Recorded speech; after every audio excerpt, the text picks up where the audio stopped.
Tesla is worth over $800 billion. One man's stake in that company alone has made him the richest human being in modern history. But on a quiet December night in 2008, all of that, the empire, the rockets, the future, came down to a single signature, executed minutes before midnight on Christmas Eve. If that signature never happened, there would be no Tesla today. No Cybertruck, no Gigafactories, no electric revolution sweeping through Detroit, Munich, and Shanghai. And the man who would later walk on stage to unveil a flame-throwing flamethrower and tunnel boring machines? He might be remembered today as a failed entrepreneur who burned through 2 fortunes chasing science fiction. This is the story of the week Tesla almost died, and the world that almost happened instead. Rewind to the summer of 2008.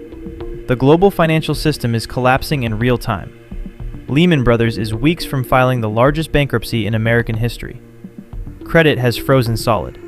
Banks won't lend to each other, let alone to a tiny car company in Palo Alto that has never shipped a single vehicle to a paying customer. Tesla Motors, founded just 5 years earlier, is burning through cash at a terrifying rate. The company's first product, the Roadster, was supposed to be a triumph, a $100,000 electric sports car that could outrun a Porsche. Instead, it has become a case study in how hard it is to build a car from scratch. The original transmission design fails completely. Tesla has to redesign it from the ground up, burning through more than a year and tens of millions of dollars they don't have. Production delays stack on production delays. Costs balloon past projections. Investors who once believed in the dream start quietly backing away. By the summer of 2008, Tesla has shipped only a handful of cars. The company is losing roughly $4 million a month, and the credit markets that startups usually rely on to bridge these gaps have simply stopped existing. This is the moment the world remembers Elon Musk as just another tech founder with a wild idea, not yet the most famous entrepreneur on the planet. At the time, Musk is already overextended. He has poured tens of millions of his own PayPal fortune into Tesla. He's simultaneously trying to keep SpaceX alive after 3 consecutive rocket failures. Failures that, by his own later admission, came within a hair's breadth of ending that company too. He is, by multiple accounts, personally borrowing money to cover basic living expenses. His marriage is collapsing under the strain. Friends and former colleagues are reportedly warning him to walk away from Tesla before it drags him down completely.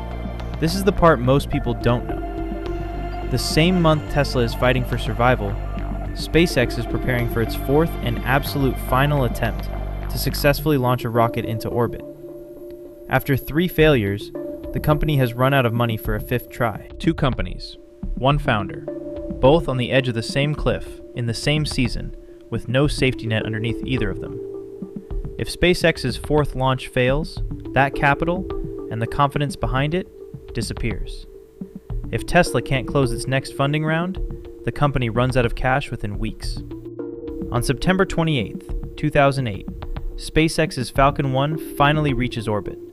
It is the first privately developed liquid-fueled rocket in history to do so. That single success becomes the proof Musk needs to keep believing the impossible is buildable. But Tesla's crisis is far from over. By December, the company has weeks, not months, of cash remaining. Internally, employees are bracing for what seems like an inevitable shutdown. Some executives reportedly believe bankruptcy is the only realistic outcome. Tesla needs roughly $40 million just to survive into the new year. In the frozen credit markets of December 2008, that kind of money is nearly impossible to raise for an unprofitable startup that makes a product nobody has successfully mass-produced before. This is where the story narrows down to a handful of days. Existing investors are hesitant. Some want out entirely. Musk reportedly puts in millions more of his own dwindling personal fortune just to keep the lights on, even as his own liquidity is running dangerously thin. Negotiations for the final funding round drag through December, with the deadline for closing repeatedly slipping.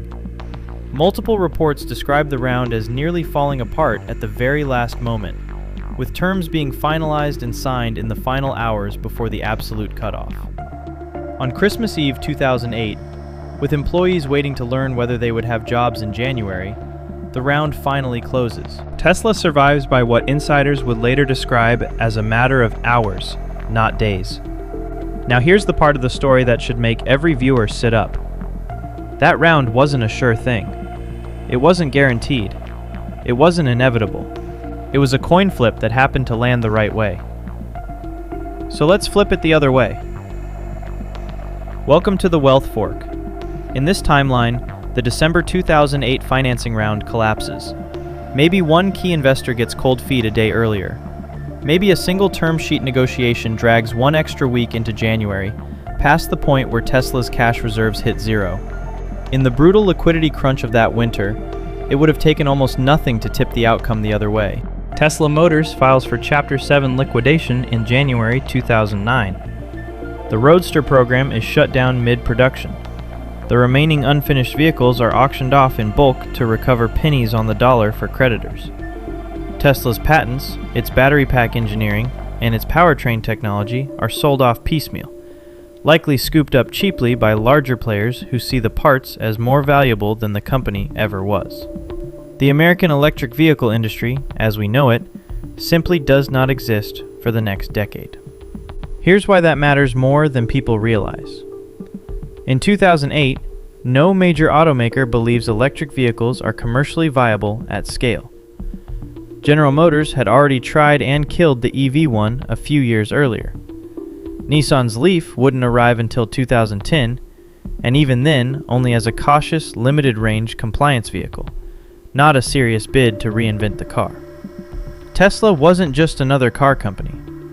Tesla was the proof of concept the entire industry was waiting to either believe or dismiss.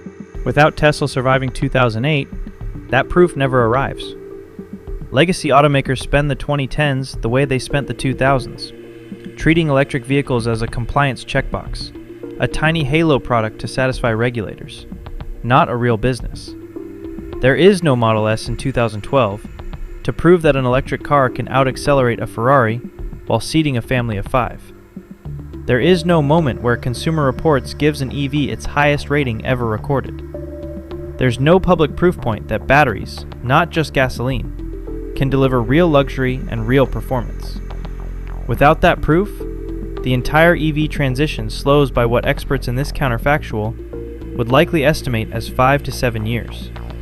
That delay cascades everywhere.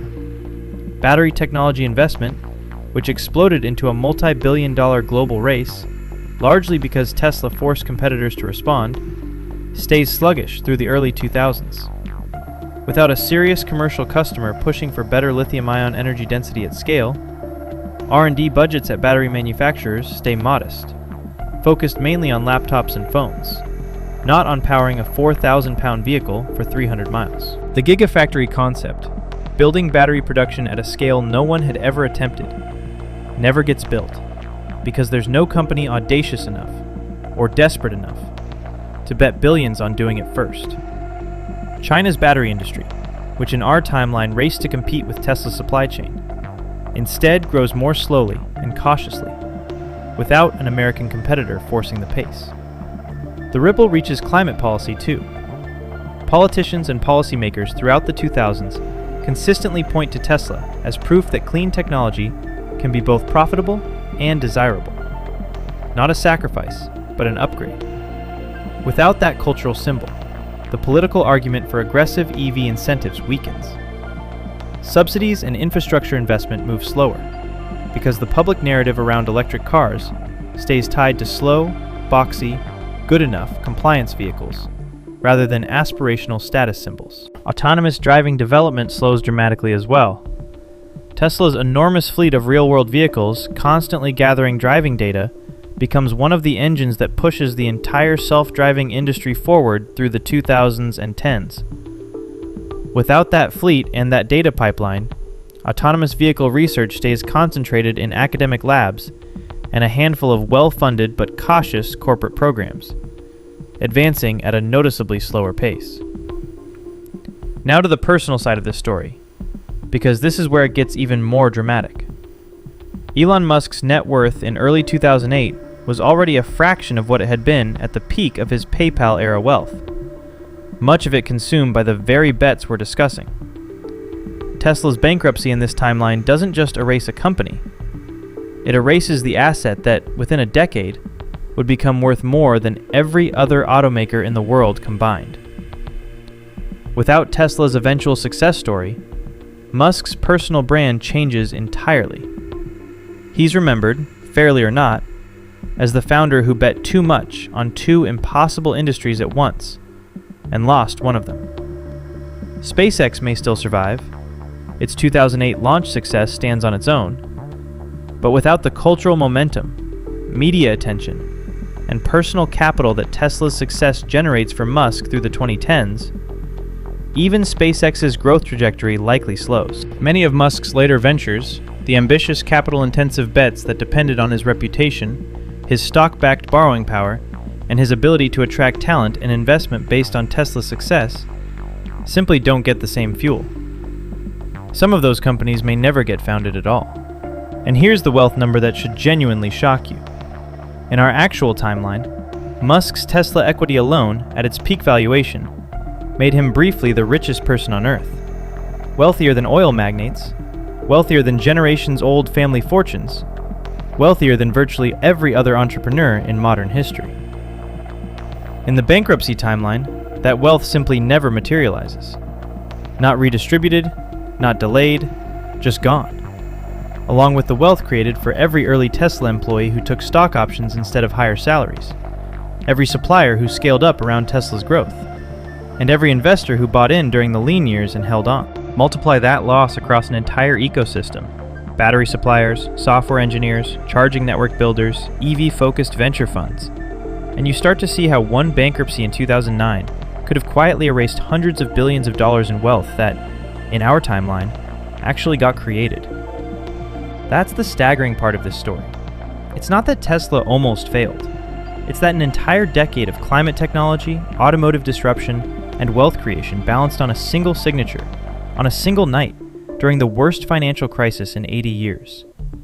And that brings us to what this story is really about. Because Wealth Fork isn't really about cars, or rockets, or one man's bank account.